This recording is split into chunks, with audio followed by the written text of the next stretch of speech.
حدیث شریف ہے کہ آپ صلی اللہ علیہ وسلم نے فرمایا مسند احمد میں نا کہ میں نے اللہ کو دیکھا، اللہ نے میرے سینے پہ ہاتھ رکھا اور مجھے پھر سب کچھ نظر آ گیا اور میں نے سب کچھ کو سمجھ بھی لیا۔ آپ صلی اللہ علیہ وسلم نے اللہ کو تو نہیں دیکھا نا، تو یہ کیا حدیث ہی صحیح ہے؟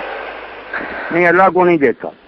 تو یہ رویت جو ہے نا، یہ دیکھنا، ہاں یہ اس حدیث میں یہ ہے خواب کا دیکھنا، یہ بیداری کا نہیں کہ جاگتے ہوئے دیکھا۔ یہ اس میں یہ آتا کہ رسول کریم علیہ السلام ایک دن بہت دیر سے آئے جماعت کے لیے، فجر کے لیے، سورج نکلنے کے قریب تھا، تو آپ نے پھر نماز پڑھائی مختصر، بعد میں کہا اپنی جگہ بیٹھے رہو، تو کہا میں ذرا اونگ گیا تھا، تو اونگ میں نے اپنے رب کو بہت خوبصورت شکل میں دیکھا۔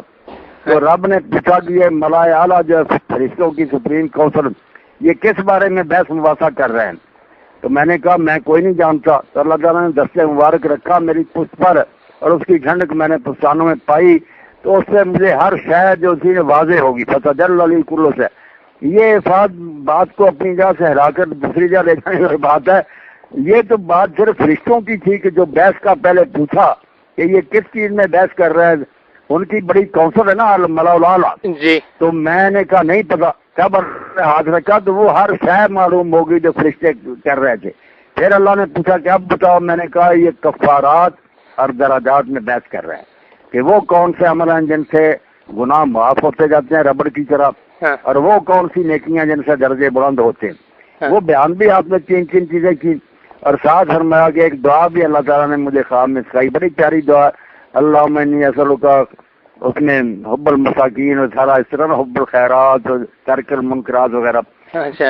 تو خواب کی بات ہے، اور جو ہر شے ظاہر ہوئی نا، اور جو کسی جگہ راوی کہتا جو کچھ آسمان و زمین میں سب پتہ لگ گیا، وہ فرشتوں کی بات تھی، جو ان کی بحث تھی ساری بات کھول گئی۔ اس لیے سارے علماء اور سارے جو بھی ہیں دوسرے لکھتے آئے کہ جو اللہ نے اس وقت کہا وہ سارا آپ کو پتہ چل گیا۔ خواب کی بات ہے، خواب کی ہے، اچھا جاگتے کی نہیں۔ تو اللہ کو دیکھنے کا کیا کریں گے؟ وہ تو اللہ کو دیکھنا خواب میں تو دیکھے نا کہ جو چیزیں نہیں نظر آنے والی، مثلا آپ نے علم کو دیکھا کہ وہ دودھ ہے، آپ نے پی لیا اور باقی حضرت عمر کو دے دیا۔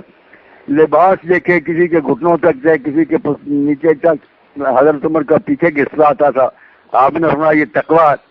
تو خواب ایک ایسی دنیا ہے جس میں جو چیزیں اس دنیا میں کوئی جسم نہیں رکھتی، نہ نظر آنے والی شیں وہ بھی متمثل ہو جاتی ہیں، ان کی ایک شکل بنا کر دکھاتی جاتی ہے۔ باقی امام بخاری وغیرہ جو ہے نا وہ تو صحیح کہتے ہیں، امام بحقی تو اس کے بھی منکر ہے، انہوں نے اس پر بحث کی ہے اپنی کتاب اسماء و صفات میں کہ یہ بھی روایت صحیح نہیں۔ اچھا، اسی لیے بخاری مسلم وغیرہ نے تو اس کو نہیں لکھا۔ تو آپ کی کیا رائے ہے اس سے؟